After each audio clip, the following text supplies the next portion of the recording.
আমার এইচএস ক্লাসরুমে বন্ধুরা তোমাদেরকে স্বাগতম।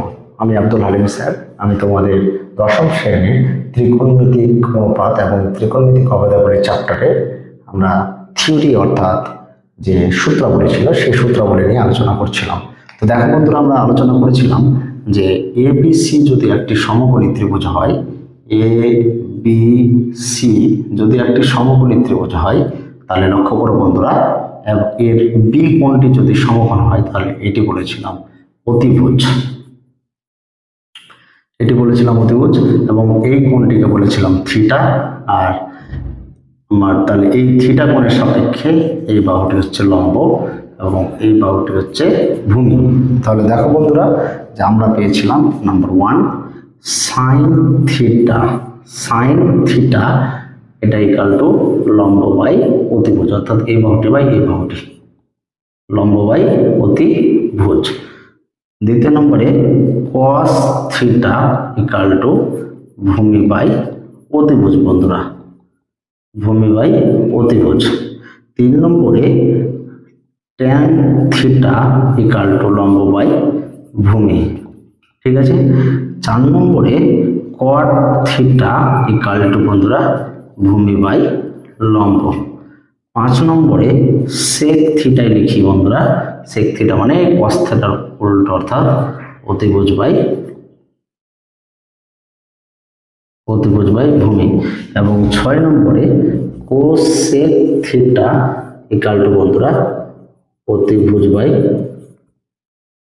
লম্ব, ঠিক আছে বন্ধুরা।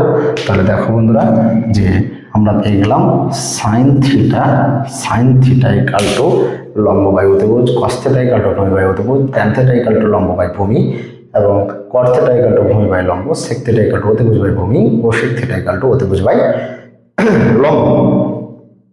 আমরা এর আগের যে দুটি ক্লাস করিয়েছিলাম তোমরা দেখবে আমার ইউটিউব চ্যানেলে আছে। আমার এর আগের যে ক্লাসটি করিয়েছিলাম, এর আগের ক্লাস দুটিতে আমরা এই সমস্ত কিছু নিয়ে আলোচনা করেছিলাম, অর্থাৎ ত্রিকোণমিতিক যে অনুপাতগুলি আছে এই অনুপাতগুলি নিয়ে আলোচনা বন্ধুরা করেছিলাম।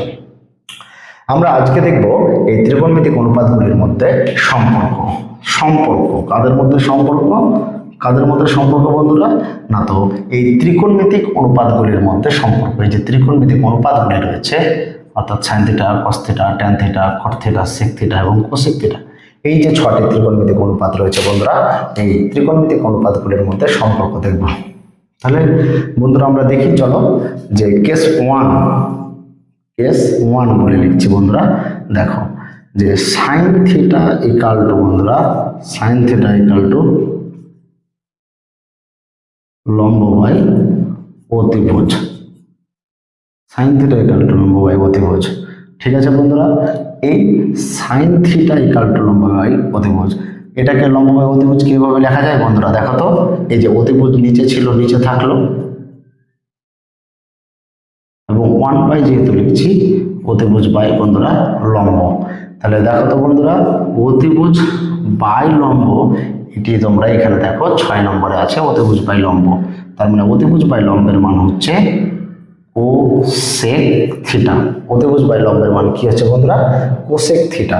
তার মানে আমরা পেয়ে গেলাম বন্ধুরা যে সাইন থিটার উল্টো হচ্ছে কোসেক থিটা। সাইন থিটার উল্টো হচ্ছে বন্ধুরা কোসেক থিটা। কোনাকুনি যদি গুণ করি, বজ্রগুণন যদি করি, তাহলে পেয়ে যাব sine theta into cosec, sine theta into cosec theta equal two বন্ধুরা 1। Sine theta into cosec theta বন্ধুরা 1, অর্থাৎ সাইন থিটার উল্টো যেমন কোসেক থিটা বন্ধুরা, কোসেক থিটার উল্টো কিন্তু সাইন থিটা, কোসেক থিটার উল্টো কিন্তু বন্ধুরা সাইন থিটা, অর্থাৎ কোসেক থিটা, এই যে এটাকে ট্রান্সফার করলাম, অর্থাৎ আমরা পরিবর্তন করলাম, জায়গা পরিবর্তন, কোসেক থিটাকে সাইন থিটার জায়গায়, সাইন থিটাকে কোসেক থিটার জায়গায় বন্ধুরা।